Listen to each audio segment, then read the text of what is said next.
tonight. So tonight we're going to talk about unity, building a heart and a spirit of unity within your team. That has been something from one of the things that I felt like was very, very important. Hey, Kimberly, watching from North Carolina. But unity, so very important. Um, that sometimes we just we don't even pay attention to it a lot of times in music ministries. And I believe that if you can develop a spirit of unity within your team, it will eliminate so many issues and so many problems that a lot of teams have. I am so grateful that of the few teams that I've had an opportunity to serve, we've not had any like issues as far as um, like being jealous of each other and a lot of drama within our teams. And I believe that, it's not because everyone is like loves everybody, but because we just don't leave space for that. And we are very open with one another and we love one another and we support each other. And so I want to talk about that tonight. Um, Psalm 133, it's one of my favorite passages of scripture, but Psalm 133, we're all very, very familiar with it. It says, "How good and how pleasant it is for brethren and sisterin to dwell together in unity." I'm going to pull it up in my big Bible. Y'all know sometimes I like to grab my Bible. It's got ink on the pages. But it says, look at that, it's all marked up there. But how good and how pleasant it is for brethren to dwell together in unity. It says, it is like the precious ointment upon the head that ran down upon the beard, even Aaron's beard that went down to the skirts of his garment. And in verse 3, it says, it's as the dew of Hermon and as the dew that ascended upon the mountains of Zion. For there the Lord has commanded the blessing, even life evermore. There the Lord has commanded the blessing, even life evermore. Where? Because we want to know where is the commanded blessing of the Lord, right? We want to know where that is. So the commanded blessing of the Lord is at that point of unity. When we get together in one accord, when we have the same mindset or the same uh, understanding of what our goals are, God blesses that. And I'm going to talk a little bit about that. Genesis chapter 11, there is a story of the Tower of Babel. And if you all are not familiar with it, you should take a moment and read it. I'm going to get my glasses on because I need them to help me to read.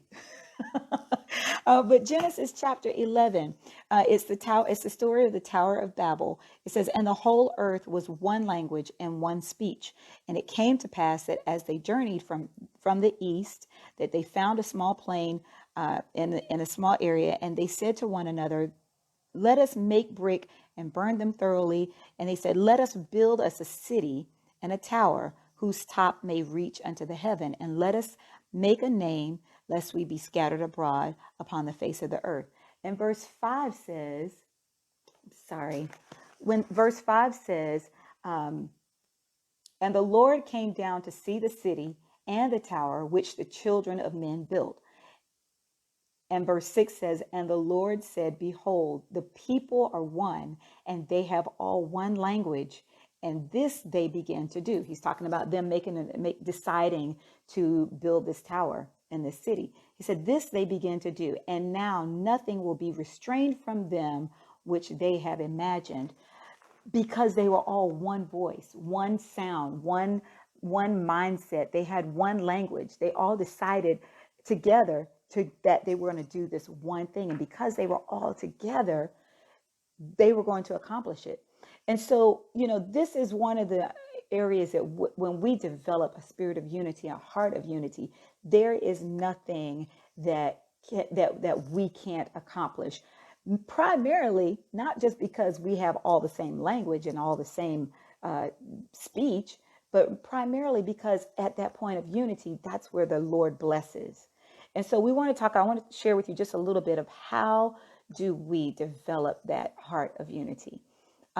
One way is to get to know your team not just on the platform, but off the platform as well. We want to be sure that we take time to learn about one another.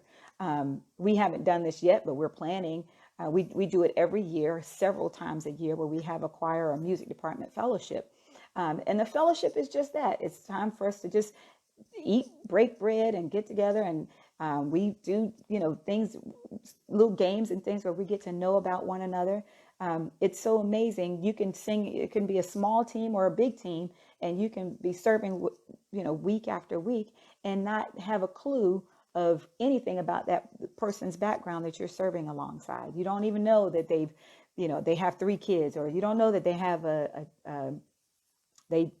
going through a divorce. Not that that's for everybody's information, but sometimes we need to know when you know things about one another, you tend to understand where they're coming from. You understand their heart. You understand just their mindset of different things, and you get to love them in a greater capacity. So having fellowships of getting to know each other, spending time with one another, not just on the platform, but off the platform. Another way that we can develop a spirit of unity is through communication. I think it's so important that we establish a clear expectation and guidelines of what not just is what's required, but what is it that we're expecting of each other.